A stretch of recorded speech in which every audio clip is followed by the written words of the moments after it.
क्या अमेरिका और ईरान के बीच छिड़े युद्ध में अब पूर्ण विराम का वक्त आ चुका है? क्या आग बरसाती मिसाइलों और तबाही की तस्वीरों से दुनिया को निजात मिल सकेगी? नमस्कार, मैं हूं निशांत मिश्रा और आप देख रहे हैं एनडीटीवी इंडिया। अमेरिकी राष्ट्रपति डोनाल्ड ट्रंप के दावों पर भरोसा करें तो अगले 2 दिन में ईरान और अमेरिका के बीच डील पर मुहर लग जाएगी। ट्रंप ने कहा कि अमेरिका और ईरान इस वीकेंड एक समझौते पर सहमत हो सकते हैं जो लगभग 3 महीने से चल रहे युद्ध को खत्म करने का रास्ता खोल देगा। ट्रंप के मुताबिक दोनों देश एक बहुत मजबूत समझौते ज्ञापन यानी मेमोरेंडम ऑफ अंडरस्टैंडिंग पर सहमत हो गए हैं। ट्रंप ने कहा कि वह इस समझौते पर दस्तखत के लिए वो उपराष्ट्रपति जेडी वेंस को भेजने के बारे में सोच रहे हैं। पूरी दुनिया इस बात पर दिल से यकीन करना चाहती है, लेकिन क्या वो ऐसा कर सकती है? शायद नहीं, और इसकी एक नहीं बल्कि 2 वजहें हैं। पहली ये कि CNN की एक एनालिसिस के मुताबिक पिछले 66 दिनों में ट्रंप कम से कम 39 बार सार्वजनिक रूप से ये दावा कर चुके हैं कि डील तो बस होने ही वाली है।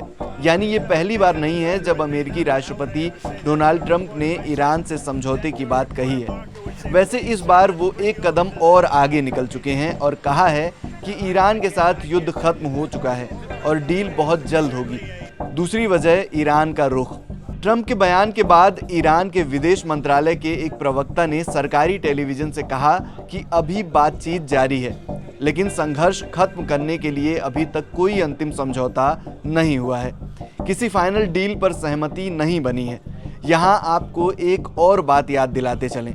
ट्रंप ने समझौते के इस ऐलान से कुछ घंटे पहले ही कहा था कि ईरान एक बड़ा हमला झेलने को तैयार रहे, लेकिन कुछ ही घंटे बाद वो 180 डिग्री पर घूम गए और शांति का सुर छेड़ दिया।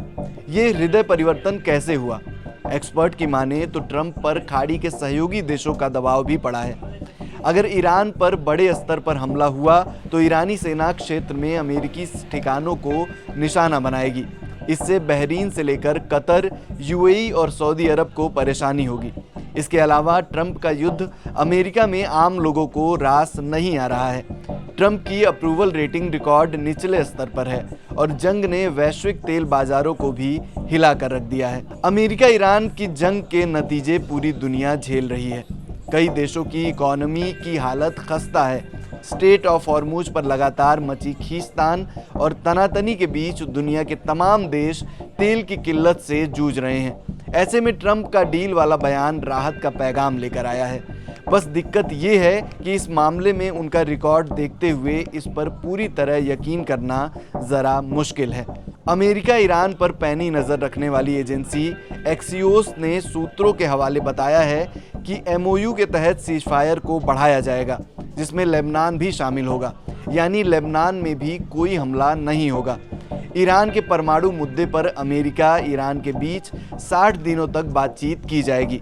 इस डॉक्यूमेंट में ईरान के एनरिच्ड यूरेनियम भंडार से जुड़े मुद्दे को हल करने की रूपरेखा दी गई है। इसके अलावा स्ट्रेट ऑफ हॉर्मुज तुरंत खोल दिया जाएगा और जहाज़ों से कोई टोल नहीं लिया जाएगा। अमेरिका भी अपनी नाकेबंदी हटा देगा। देखने सुनने में ये अच्छा लगता है कि पश्चिम एशिया में एक बार फिर अमन होगा और पूरी दुनिया चैन की सांस ले सकेगी।